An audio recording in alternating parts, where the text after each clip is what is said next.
ബാപ്പയും ഉമ്മയും മരിച്ചപ്പോ തലയിലാവുന്നു കരുതി സ്വന്തം കുടുംബക്കാർ പോലെ ഇട്ടെറിഞ്ഞു പോയതാ നമ്മളെ. എങ്ങനെയൊക്കെ ഇവിടം വരെ എത്തി. ഇനി ആ വീടിന്റെ കടം കൂടി തീർത്തിട്ട് വേണം നിന്നെ കെട്ടിച്ചയക്കാൻ. എന്തിനാ അതൊക്കെ ഇപ്പൊ പറയണേ? ഒരിക്കലും ഈ എത്തിയെ പോലെ ആവരുത്. നീ എങ്ങനെ രക്ഷപ്പെടണം. ആ ഗ്ലാസിങ് എടുത്തു തരുമോ?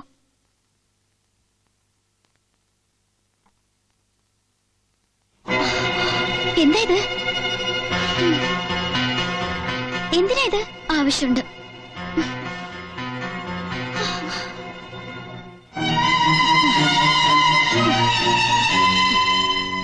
എന്താ ഇത്?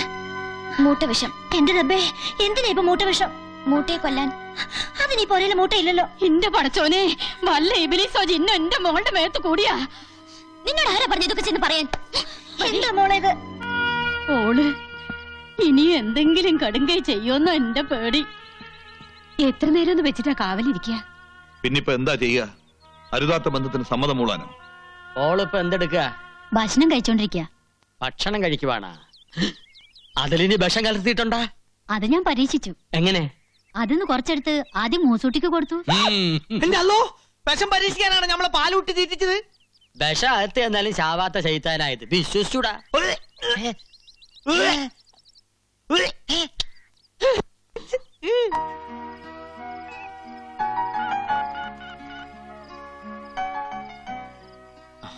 ഹലോ, അവിടെ സ്ഥിതിഗതികൾ എങ്ങനെയുണ്ട്? വല്യമ്മയും കുഞ്ഞമ്മയും എല്ലാവരും എത്തിയിട്ടുണ്ട്. ഇവിടെ ശരിക്കും ഏറ്റു. ആഹാ, ഇവിടെ ചീറ്റി. പക്ഷേ ഇതിന്നൊരു സത്യം എനിക്ക് മനസ്സിലായി. എന്താ അത്? അച്ഛൻ 100% എന്റെ അച്ഛൻ തന്നെയാ. ഒരു കലർപ്പുമില്ല. എന്റെ തങ്കപ്പേട്ട. മനുഷ്യന്റെ സ്ഥിതിയല്ലേ തങ്കപ്പേട്ട. നമുക്കിനി എന്നും ഇങ്ങനെ സംസാരിക്കാൻ പറ്റില്ലല്ലോ. മരണത്തിന്റെ അവസരമല്ലേ തങ്കപ്പേട്ട. വിധി വന്നിങ്ങനെ മുമ്പിൽ നിന്നാ നമുക്കെന്ത് പറയാൻ പറ്റും തമ്പക്കേട്ട? അല്ല തങ്കപ്പേട്ട. തങ്കപ്പേട്ടനോ? അതെ, വേറൊന്നുമല്ല. എന്റെ തങ്കപ്പേട്ട, ഒരു പക്ഷേ നമ്മൾ തമ്മിലുള്ള ഒരു അവസാന ഫോൺ വിളിയായിരിക്കും ഇത്. ആത്മഹത്യ ചെയ്യാൻ ആരുടെ ഔദാര്യമൊന്നും നമുക്ക് ആവശ്യമില്ല തങ്കപ്പേട്ട. ഉണ്ടോ തങ്കപ്പേട്ട? എന്താ തങ്കപ്പേട്ട? എന്താ ജസ്റ്റ് എ മിനിറ്റ്. എന്താ ഇത്? Kannan care of Madhav Nair. അയ്യേ, ഇതെന്റെ അഡ്രസ് അല്ലേ? അതെ. എന്തിനത്? എടാ, മനുഷ്യന്റെ കാര്യമല്ലേ. ആത്മഹത്യ സംഭവിക്കുന്നത് വഴി വെച്ചെങ്ങാനും ആണെങ്കിൽ ഡെഡ് ബോഡി കൃത്യമായി വീട്ടിലെത്തണമല്ലോ. എപ്പോഴും പോക്കറ്റ് വെച്ചു. തങ്കപ്പേട്ട സംസാരിച്ചോ?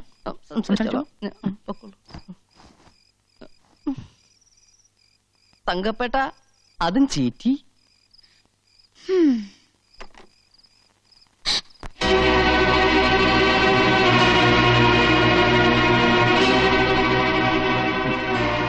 വലിയ സൂത്രക്കാരിയായി പോയി അല്ലേ? വളർന്നു, നമ്മുടെ മോൾ ഒരുപാട് വളർന്നു. ഈ മാമന്മാരെയും പെറ്റുമ്മയും കോമാളികളാക്കുന്ന പാകത്തിൽ നീ വളർന്നു. പേടിപ്പിച്ച കാര്യം നടക്കുന്നു. ഓൻ എന്നെ ഉപദേശിച്ചു അല്ലേ? ഇങ്ങനെ കള്ളം കാണിക്കാൻ നീ എവിടുന്ന് പഠിച്ചു? മിണ്ടിപ്പോകരുത്.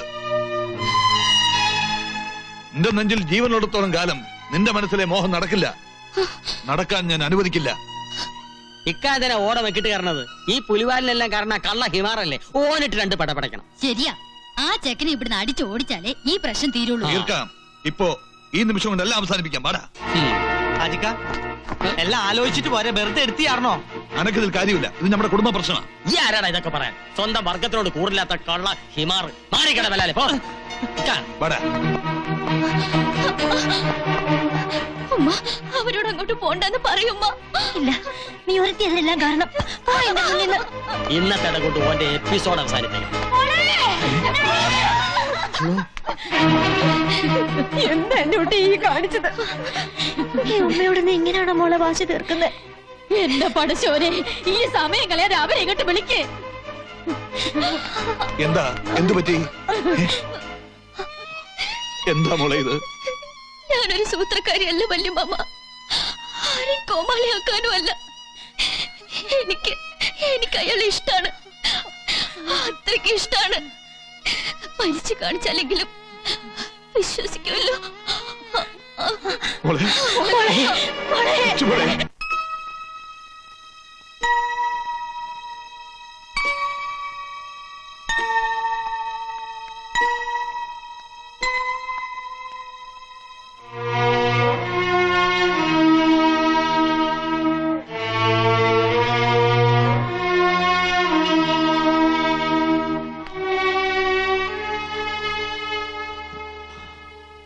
നബീസു,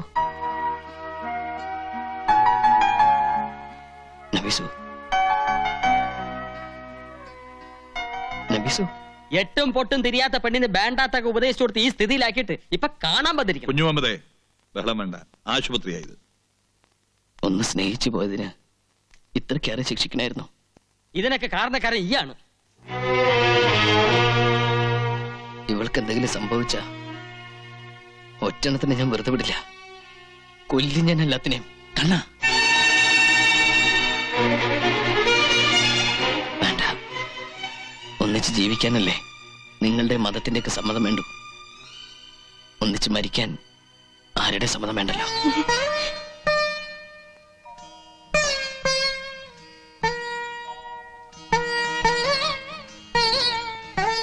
അറിയോ, പുഴയെ കിടന്ന് ജീവന് വേണ്ടി നിലവിളിച്ചപ്പോ ജാതിയും മതം നോക്കാതെ എന്റെ മോൻ അവളെ രക്ഷിച്ചത്.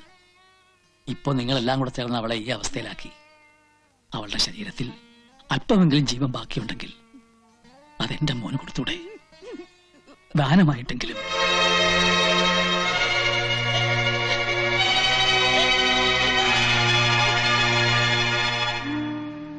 സ്നേഹിച്ചതിന്റെ പേരിൽ ഒന്നിനെ കുരുതി കൊടുത്തു വന്നവരാണ് ഈ അച്ഛനും അമ്മയും. ഇനി ഒന്നേ ഉള്ളൂ, അതിനെ കൂടെ.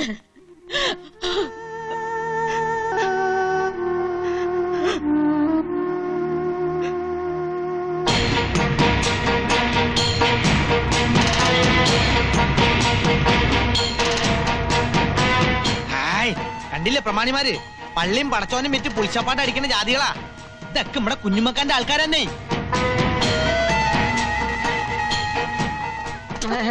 അസ്സലാമലൈക്കും. എല്ലാവർക്കും ഇരിക്കാം. എന്റെ ഉപ്പൂപ്പാന്റെ പ്രായണ്ട്.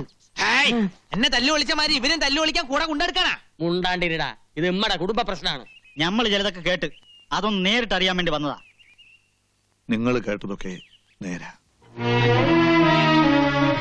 എന്റെ ജമാലങ്ങാനത് അറിഞ്ഞാ ഇവിടെ കൊല നടക്കും. ജയിലിൽ കിടക്കുന്നുണ്ട് ജമാലിക്ക് അറിയുന്ന പേടിക്കണ്ട. അപ്പോ ഇസ്ലാമിനെ ധിക്കരിച്ചുകൊണ്ട് തന്നെ ഓളുടെ നിക്കാഹ് നടത്തി കൊടുക്കാനുള്ള പുറപ്പാടിലാണ് അല്ലേ? ഈ തറവാട്ടിലെ ആകെയുള്ള സമ്പത്താ നഫീസു. പക്ഷെ ഓള് മരണം കൊണ്ട് നമ്മളെയൊക്കെ വെല്ലുവിളിക്കുമ്പോ ഞാൻ എന്താ ചെയ്യുക? നിങ്ങള് പറ, ഞാൻ എന്താ വേണ്ടത്? മുസ്ലിയാരുടെ കുന്തം ചാച്ചും വെക്കാൻ ചരിച്ചും വെക്കാന്ന് പറഞ്ഞവരായല്ലോ എന്റെ ഇക്കാന്റെ സ്ഥിതി. മറ്റൊരുത്തന്റെ ചുണ്ടിൽ ആനന്ദത്തിന്റെ പുഞ്ചിരി വിടർത്തുന്ന ഏതൊരു കർമ്മവും സൽപ്രവൃത്തിയാണെന്ന് ആ പ്രവാചകനായ നബി പറഞ്ഞിരിക്കുന്നത്. അത് വേറൊരുത്തന്റെ തല പോണ കാര്യമാണെങ്കിലാ. അതുണ്ടല്ലോ കുഞ്ഞുമക്ക. ശരീരശാസ്ത്രപരമായി പറഞ്ഞാൽ നമ്മുടെ നാക്ക് ശരിയല്ലെങ്കിൽ പല്ല് പോവും, നമ്മുടെ നോക്കി ശരിയല്ലെങ്കിൽ മോന്തയുടെ ഷേപ്പ് മാറും, പ്രവൃത്തി ശരിയല്ലെങ്കിൽ ചിലപ്പോ തല തന്നെ പോയിരിക്കും. എന്നോട് മുണ്ടാണ്ടിരിക്കാനാണ് പറയണത്. ഈ ഒരു മുസൽമാനാണോടാ? അതിൽ തൊട്ട് കളിക്കരുത്. പണം പലിശക്ക് കൊടുക്കുന്നത് ഇസ്ലാമിന് ചേർന്നതാണ്. മുസ്ലിം പ്രമാണിമാരെന്നെ പറ. അബ്കാരി കച്ചവടത്തിൽ ബിനാമി പണി ചെയ്യുന്നത് ഇസ്ലാമിന് ചേർന്നതാണ്. അച്ചാരം കിട്ടിയാൽ അമ്മായിനെ കെട്ടുന്നത് ഇസ്ലാമിന് ചേർന്നതാണ്. അതുകൊണ്ട് എന്റെ കുഞ്ഞുമക്ക, ഈ മുസൽമാനെ ഉരുക്കട്ട നോക്കണ്ടേട്ടാ. പ്രവാചകന് അള്ളായും ഒരുപാട് കാര്യങ്ങൾ പറഞ്ഞിട്ടുണ്ട്. കിതാബിലും കാണും പലതും. അതൊന്നും നോക്കിയിട്ട് ഒരു കാര്യമില്ല. നിക്കാഹ് എന്ന് പറയുന്നത് ഒരു വ്യക്തിയുടെ മാത്രം തീരുമാനമല്ല, സമുദായത്തിന്റെ കൂടി പ്രശ്നമാണ്. സമുദായത്തെ ധിക്കരിക്കുന്നത് ഹാജിയാരാണെങ്കിലും ശരി, നടപടി എടുക്കണമെന്നാണ് പള്ളി കമ്മിറ്റിയുടെ തീരുമാനം. ഇക്കയെ പോലെ തന്നെ ഇമ്മള് ഓളുടെ ഒരു അമ്മാവനാ. ഇക്കാര്യത്തിൽ സ്വന്തം ബന്ധമൊന്നും ഇമ്മള് നോക്കൂല. സമുദായത്തിന്റെ തീരുമാനമാണ് ഞമ്മടെയും തീരുമാനം. അല്ല പിന്നെ കുഞ്ഞമ്മത് പറഞ്ഞതാ എന്റെ ശരി.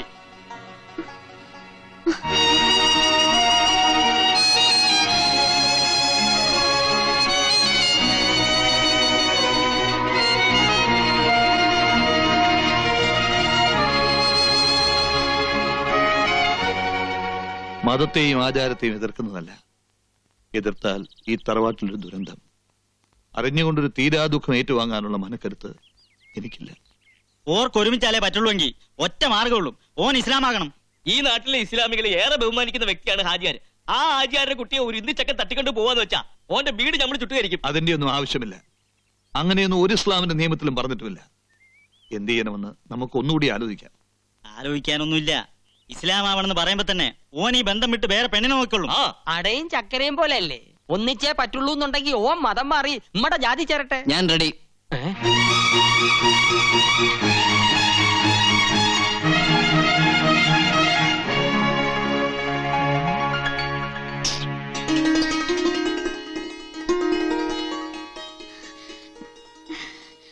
നബീസുവിന് വേണ്ടി മതമല്ല തലവരെ മാറ്റാൻ ഞാൻ റെഡിയാ.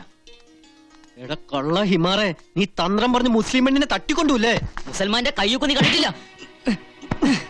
മാറി നിൽക്ക്. വീട്ടിൽ വരുന്നവരെ അപമാനിക്കരുത്.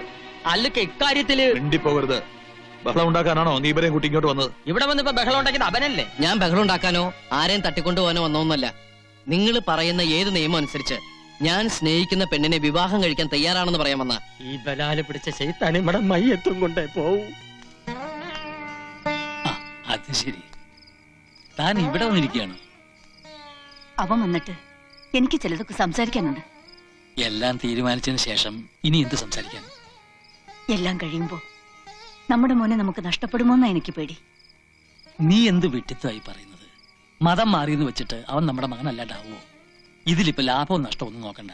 അവന്റെ ആഗ്രഹമല്ലേ നമുക്ക് വലുത്. എനിക്ക് വേണ്ടി മരിക്കാൻ തയ്യാറായുള്ള നബീസു. അവളെ സ്വന്തമാക്കാൻ വേണ്ടി എന്ത് ചെയ്യാനും ഞാൻ കടപ്പെട്ടവനാ. മാധവൻ നായരെ,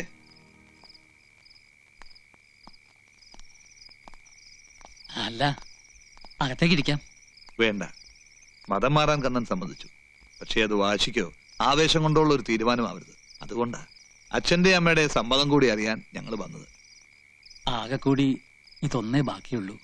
അവന്റെ സന്തോഷ ഞങ്ങൾക്ക് വലുത്. സത്യം പറഞ്ഞ വലിയ മനസ്സാ മാഷ ഇങ്ങടേത്. ഇങ്ങടെ മോനായി ജനിച്ച കണ്ണൻ ഭാഗ്യവാനാ.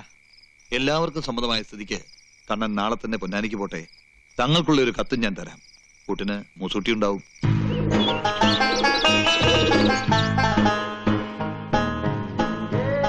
ഭൂമിയിൽ മനുഷ്യനോളം വലുതായിട്ട് യാതൊന്നുമില്ല. മനുഷ്യനിലോ മനസ്സാണ് ഏറ്റവും വലുത്.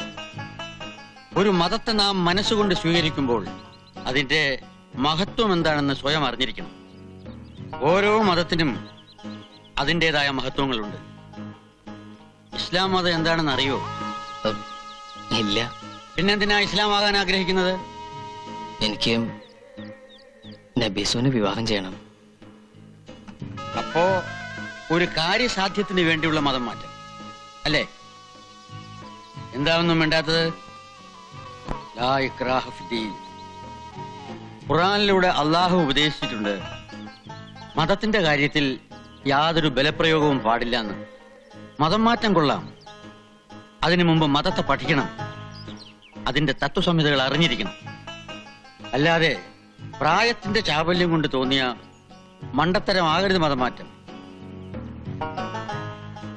ഒരു പെണ്ണിനോടുള്ള മോഹം, അവളെ നേടാനുള്ള ആവേശം, അത് കഴിഞ്ഞാൽ മതം ഒരു ഭാരമായി മാറും.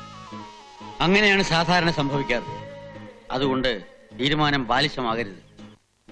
ഒരിക്കൽ കൂടി മനസ്സിരുത്തി ആലോചിക്കൂ. എന്നിട്ട് എന്നെ വന്ന് കാണും. ഇൻഷാ അല്ലാഹ്.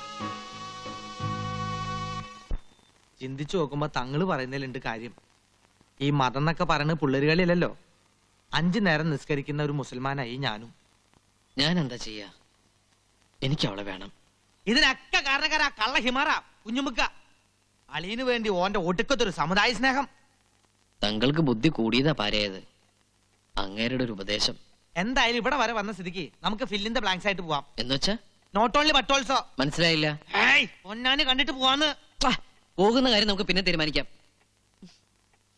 മുസുട്ടി, എനിക്ക് നീയേ ഉള്ളൂ.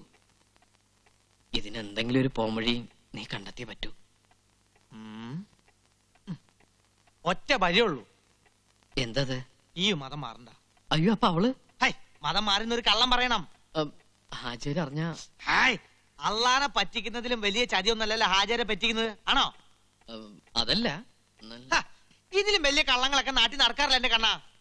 തൽക്കാലം പിടിച്ച് കള്ള വിദ്യകളൊക്കെ നമ്മള് പറഞ്ഞുതരാം. എന്നാലും ഒരു കാര്യത്തിൽ ഈ കെണിയും. കെണിയോ? അതെ, ഫസ്റ്റ് നൈറ്റില്. അയ്യോ, ഫസ്റ്റ് നൈറ്റിലോ? അതെന്താ? അംഗവൈകല്യം. അംഗവൈകല്യോ? അല്ല, ഈ മുസ്ലിംസിന്റെ ഇതില്. അല്ല, പേടിക്കണ്ട, ആശുപത്രിയിൽ മിഷീൻ കട്ടിങ് ഉണ്ട്. അയ്യോ, അംഗവൈകല്യം വേണ്ട. മെഷീന് വല്ല കയ്യബത്തോ പറ്റിയാ. ഇങ്ങോട്ട് വന്നേ. നിനക്ക് നബീസിനോടുള്ള സ്നേഹം കണ്ടിട്ടാ ഞാൻ ഇതിനൊക്കെ കൂട്ടിക്കണത്. ഈ അത് കൊളാക്കരുത്. ആ കാര്യം ഞാൻ ഏറ്റു. ഇത് കൊളാക്കണതാ. ഡ്രൈവർ ട്രൗസർ ഞാൻ ഇട്ടുണ്ട്. ട്രൗസർ അല്ല, ഡ്രൈവർ.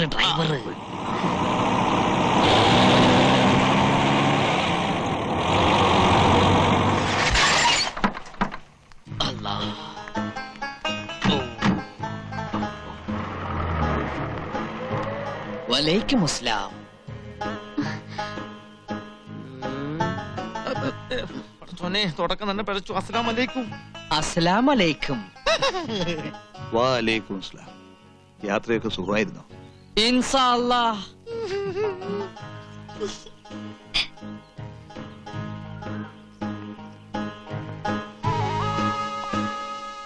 മാറിക്ക്. ഫക്കീർ സുൽത്താനായാലും തെണ്ടല് മറക്കൂല എന്നൊരു ചൊല്ലുണ്ട്. കണ്ടില്ലേ ലക്ഷണം കെട്ട ഒരു മുസൽമാൻ. മുണ്ടാണ്ടിക്കിട. അസ്സലാം അലൈക്കും. ബാപ്പാ. ഉമ്മ. ഉമ്മയോ? എന്താ കണ്ണ ഇതല്ല? കണ്ണനല്ല ഉമ്മ, കമാലുദ്ദീൻ. കമാലുദ്ദീനോ? ആ. പേരും മാറ്റിയോ? വേണമെങ്കിൽ ഞാൻ തലവര മാറ്റും. നമ്മുടെ മോൾക്ക് വേണ്ടി ഇങ്ങനെ ഒരു സാഹസത്തിന് ഈ പയ്യൻ തയ്യാറായല്ലോ. എല്ലാം അറിയുന്നവനാണ് അള്ളാഹു. ഓൻ എന്നെ അനുഗ്രഹിക്കും. ഇന്നാ ലില്ലാഹി വ ഇന്നാ ഇലൈഹി റാജിഊൻ. ഓ മൈ ഗോഡ്, മറന്നു. ഇക്കായിക്ക് അറിയില്ല. തറബാട്ടി കയറ്റിയ പൊര പൊളിച്ച് പന്തല് പണിയണേനമാ ഇതൊക്കെ. വേണ്ടാത്ത വർത്തമാനം പറയാതെ.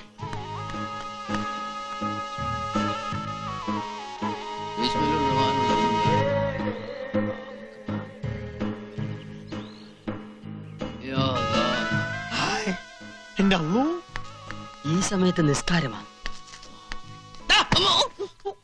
നീ ഇതെന്തിനുള്ള പുറപ്പാടാ? എല്ലാരും ഉണ്ടല്ലോ, ചുമ്മാ നിസ്കരിച്ചൊന്ന് ഷൈൻ ചെയ്യാം. എന്റെ അള്ളൂ, നിസ്കാരത്തിന് ഒരു നേരം കാലൊക്കെ ഉണ്ടടാ പകയാ. ആണോ? എങ്കിലിത് സൂര്യ നമസ്കാരാക്കി മാറ്റാം. സുന്നത്ത് കഴിഞ്ഞല്ലോ കമാലിതിനെ. ഇത്ര പെട്ടെന്ന് എക്സസൈസ് ഒന്നും പാടില്ല. കുഞ്ഞുമുഹമ്മദേ, ആ, ഇനിയിപ്പൊ നിക്കാഹിനുള്ള തീയതി അങ്ങ് നിശ്ചയിക്കാം. എന്താ മാധവൻ നായരെ? ഓ